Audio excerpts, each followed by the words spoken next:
Hi friends, வணக்கம் and welcome to my channel. ரொம்பவே ஹெல்தியான தண்டு பொரியல், வாழைத்தண்டு பொரியல் எப்படி செய்யலாம் அப்படின்றத பார்க்கலாம். நான் இப்படி தான் செய்வேன். அந்த ரெசிபி அப்படியே நான் கவர் பண்ணியிருக்கேன். ஸோ கண்டிப்பாக ஸ்டார்டிங்லேருந்து வீடியோ ஃபுல்லாக என் வரைக்கும் பாருங்கள். ஸோ நான் இப்போ எங்கிட்ட மோர் இல்லை. உங்கள்கிட்ட மோர் இருந்துச்சுன்னா மோர் எடுத்துக்கோங்க.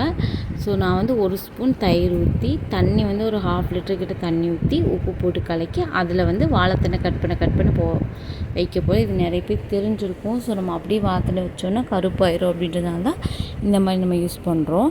அண்ட் இன்னொரு விஷயம் என்ன அப்படின்னா, இந்த மாதிரி வாழைத்தண்டை கட் பண்ணும்போது இன்னொரு டிப்பும் நான் ஆட் பண்ணியிருக்கேன். இந்த மாதிரி ரவுண்டாக கட் பண்ணிக்கோங்க. ரவுண்டாக கட் பண்ணும்போதே மைல்டாக பிடிச்சி அப்படி நீங்கள் மெதுவாக இழுத்தீங்க அப்படின்னா அதில் இருக்க நார் எல்லாமே வந்துடும். ஸோ தட் நம்ம க்ளீன் பண்ணும்போதுமே நம்ம கொஞ்சம் நார் பிரச்சனை கொஞ்சம் கம்மியாகும். இப்போ நான் எடுத்துருக்கேன் பார்த்தீங்களா, அப்படி நல்ல பஞ்சாகவே வந்துடும் உங்களுக்கு. ஸோ அதுக்கடுத்து கட் பண்ணுறது எல்லாமே ரொம்ப ரொம்ப நல்லாயிருக்கும். நீங்கள் இதில் நான் சொல்லியிருக்க எல்லா பொருளுக்குமே உங்களோட நீங்கள் எவ்வளோ ஒரு தண்டு எடுக்கிறீங்களோ அதுக்கு தகுந்த மாதிரி உங்களோட எல்லா இன்க்ரீடியன்ஸையும் நீங்கள் அப்பும் டவுனும் நீங்கள் பண்ணிக்கலாம். ஸோ கூடுதல் குறைச்சல் அந்த மாதிரி நீங்கள் பண்ணிக்கலாம். ஸோ இந்த மாதிரி எல்லாத்தையும் கட் பண்ணிவிட்டு நான் பார்த்திங்கன்னா மோரில் போட்டு வச்சுருக்கேன். ஸோ மோரில் போட்டு வச்சுருக்கனால நமக்கு அந்த கருப்பு பிடிக்காது. இப்போ பார்த்திங்கன்னா ஒரு பாத்திரத்தில் வச்சுக்கலாம்.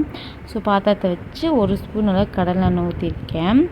ஊற்றிக்கிட்டு நம்ம கொஞ்சமாக கடுகு, எப்பயுமே நம்ம தாளிப்போம்ல, கடுகு, அதுக்கப்புறம் காஞ்ச மிளகாயும் போடுறதுனா போட்டுக்கலாம். ஸோ நான் பச்சை மிளகா போட்டேன்.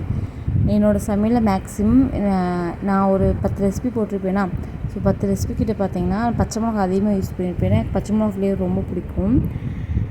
அதனால தான். ஸோ உங்களுக்கு காஞ்ச மிளகா பிடிச்சிருந்துச்சா காஞ்ச மிளகா ஆட் பண்ணிக்கோங்க. இப்போ எல்லோரும் அப்படி தானே ரெசிபி சமைச்சு சாப்பிட்றாங்க. ஸோ ப்ராப்பரான ரெசிபி இதுதான் அப்படின்றது மாதிரி.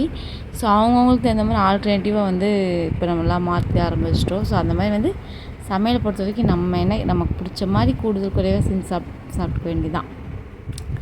ஸோ அதுக்குள்ளே எந்த ஃபார்முலாம்லாம் கிடையாது அப்படின்றது என்னுடைய கருத்து. ஓகேவா?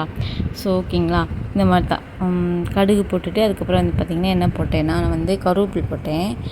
அதுக்கடுத்து கருவேப்பிலை நல்லா பொரிஞ்சதுக்கப்புறம் ரொம்ப நாளுக்கு அப்புறம் தான் நான் ஒரு விஷயமே கற்றுக்கிட்டேன் சமையலில். என்னென்னா, இப்போ நம்ம ஒவ்வொரு பொருளும் போடுறோம்ல, இப்போ எண்ணெய் ஊற்றுறோம், கடுகு, கருவேப்பிலை இதெல்லாம் போடும்போது நமக்கு எவ்வளோ சமைச்சாலும் நமக்கு டேஸ்ட் வராது. காரணம் என்ன அப்படின்னா, அந்த பொருளுக்கெலாம் பொரிக்கிற தன்மை இல்லை நல்லா வணங்கணும்லாம் சொல்கிறாங்கல்ல, அதெல்லாம் அந்த ஸ்டேஜில் இருந்தால் தான் டேஸ்ட் நல்லாயிருக்கும் போல். இதுவே இப்போ தான் நான் கற்றுக்கிட்டேன். ஸோ நான் சொல்கிறது புரியுதா? என்னென்னா, கடுகுனா கரெக்டாக பொரியணும். நம்ம என்ன பண்ணுவோம்னா, கடுகுனா டப்புன்னு சவுண்டு தானே போட்டுருவோம். நல்லா பொரிய விடணும், அப்போ தான் டேஸ்ட் நல்லா இருக்குமாமா அப்படின்னு சொல்லி எங்கள் ரிலேட்டிவில் ஒருத்தவங்க சொன்னாங்க, கொஞ்சம் வயசானவங்க. ஸோ அவங்க சொன்னது உண்மை தான். நான்லாம் பார்த்திங்கன்னா இப்போ காட்டுறேன்ல ஸ்க்ரீனில், இந்த மாதிரி வெங்காயம் வந்ததையுமே டக்குன்னு தூக்கி நான் என்ன பொருள் போடுறேனோ அதை ஆட் பண்ணிடுவேன்.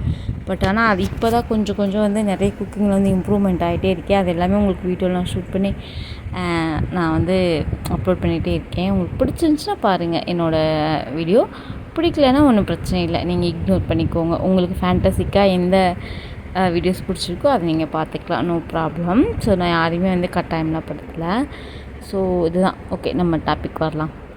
ஸோ நான் சொன்னேன்ல, எண்ணெய் ஊற்றி கடுகு, கருவேப்பிலை, பச்சை மிளகா, அப்புறம் சின்ன வெங்காயம் போடுங்க, ரொம்ப டேஸ்டியாக இருக்கும். ஸோ சின்ன வெங்காயத்தை போட்டு நல்லா ஃப்ரை பண்ணிக்கலாம். ஸோ என்னோடய சமையலில் பச்சை மிளகா எப்படி இருக்குதோ அந்த மாதிரி என்னோடய சமையலில் ஆயிலுமே கம்மியாக தான் இருக்கும். ஓகேங்களா? இப்போ பார்த்தீங்களா, இப்போ பார்த்திங்கன்னா நம்ம அந்த தண்டு பார்த்திங்களா, நான் கிட்டத்தட்ட ஒரு 1 hour ஆச்சு தண்டை கட் பண்ணி வச்சுட்டு என் பாப்பாவுக்கு போய் நான் சாப்பாடு ஊட்டிகிட்டு வந்தேன். அந்த பொரியலை நான் செஞ்சேன்.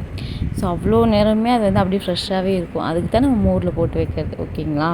ஸோ தண்டெல்லாம் ஆட் பண்ணிக்கலாம். அண்ட் ஒரு முக்கியமான விஷயம் சொல்லணும், தண்டில் ஒரு தண்டு பொரியலில் ஒரு சின்னதாக ஒரு ஸ்பூன் அளவு கூட தண்ணி கூட ஊற்றிடாதீங்க.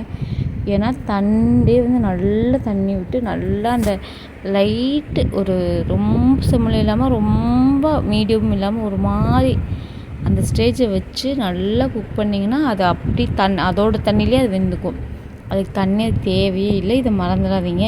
ஏன் இதை திரும்ப சொல்கிறேன்னா, ஃப்யூச்சரில் இந்த வீடியோ பார்த்துன்னா எனக்கு யூஸ் ஆகணும், அதுக்காக தான்.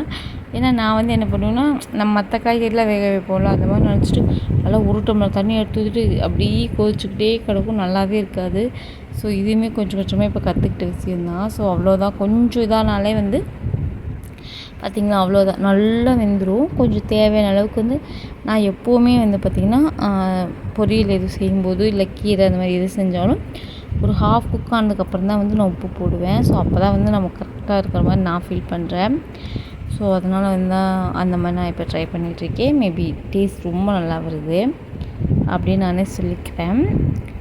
ஸோ இந்த மாதிரி தான் கொஞ்சம் உப்பு போட்டுக்கோங்க. உப்பு போட்டுட்டு தேங்காய் போடுங்க. இந்த இதுக்கு தேங்காய் எவ்வளோக்கு எவ்வளோ போடுறீங்களோ அவ்வளோக்கு எவ்வளோ டேஸ்ட் நல்லாயிருக்கும். பட் அளவு லிமிட் ஒரு 2லேருந்து ஒரு 3 ஸ்பூன் அளவுக்கு வந்து நல்லா பெரிய ஸ்பூன் அளவுக்கு வந்து தேங்காய் போட்டுக்கோங்க. டேஸ்ட் ரொம்ப நல்லாயிருக்கும். உங்களுக்கு தேவைப்பட்டுச்சு அப்படின்னா நீங்கள் இந்த டைமில் வந்து கொஞ்சம் மஞ்சத்தூள் கூட ஆட் பண்ணிக்கலாம். ஸோ எனக்கு வந்து மஞ்சத்தூள் வேணாம் அப்படின்றதுனால நான் ஆட் பண்ணாமல் இந்த மாதிரியே செஞ்சுக்கிட்டேன். அதுக்கப்புறம் வந்து அவ்வளோதான் செஞ்சுட்டு நான் சொன்ன மாதிரி வந்து உப்பு போட்டுக்கிட்டேன். அதுக்கடுத்து வந்து பார்த்திங்கன்னா உப்பு போட்டுட்டு கொஞ்சம் நேரம் நல்லா வேக வைக்கணும். ரொம்ப டைம் எடுக்காதுங்க. நம்ம கட் பண்ணுற ஒன்று மட்டும்தான் இதில் பிரச்சனை. அந்த நாரை க்ளீன் பண்ணணும். அதை க்ளீன் பண்ணி கட் பண்ணிட்டோம்னு வச்சுக்கோங்களேன், சூப்பர், நம்ம சீக்கிரமாக வந்து குக் பண்ணிக்கலாம். ஸோ அதுதான் ஓகேங்களா. ஸோ இது பண்ணிவிட்டு இது கூடயே கொஞ்சமாக தேங்காய் துருவல் மட்டும் ஆட் பண்ணிவிட்டேன். தேங்காய் துருவல் ஆட் பண்ணி ஸோ இறக்கணுன்னா சூப்பரான ஒரு தண்டு பொரியல் ரெடி ஆயிரும். இதை வந்து நீங்கள் வந்து எதுக்கு வேணால் வச்சு சாப்பிட்லாம். ரச சாதம், சாம்பார் சாதம், சாம்பார் சாதம் மீன்ஸ் சாம்பார் கூட வச்சு சாப்பிட்றது, இந்த மாதிரி எல்லாத்துக்குமே ஒரு மேட்ச் ஆகும். அண்ட் முக்கியமான விஷயம், கிட்னி ஸ்டோன்லாம் இருந்துச்சுன்னா இதை நீங்கள் எடுத்துக்கலாம். அண்ட் அதேமாதிரி வந்து பார்த்திங்கன்னா அவ்வளோதான், நம்மளோட பொரியல் வந்து ரெடி ஆயிடுச்சு. அண்ட் அதேமாதிரி வந்து பார்த்திங்கன்னா வாழைத்தண்டு ஜூஸுமே போட்டு குடிக்கலாம். ரொம்ப நல்லாயிருக்கும். கொஞ்சம் லைட்டாக உப்பு போட்டு லைட்டாக பெப்பர் போட்டு குடிச்சோன்னா ரொம்ப நல்லாயிருக்கும். ஆக்சுவலாக இந்த வாழைத்தண்டை ஜூஸ் போடலான்னு தான் நினச்சேன். ஆல்ரெடி எனக்கு லைட்டாக தொண்டை வலிக்கிற மாதிரி இருக்குது. ஸோ ஜூஸ் போட்டு குடிச்சு எது மறுபடியும் இதாகிடுமன்றனால பொரியல் செஞ்சு சாப்பிட்டேன். இதை வெறுவையிலே பாதி தான் கால் பண்ணிட்டு அவ்வளோ டேஸ்ட்டாக இருந்துச்சு. கண்டிப்பாக ட்ரை பண்ணி பாருங்கள்.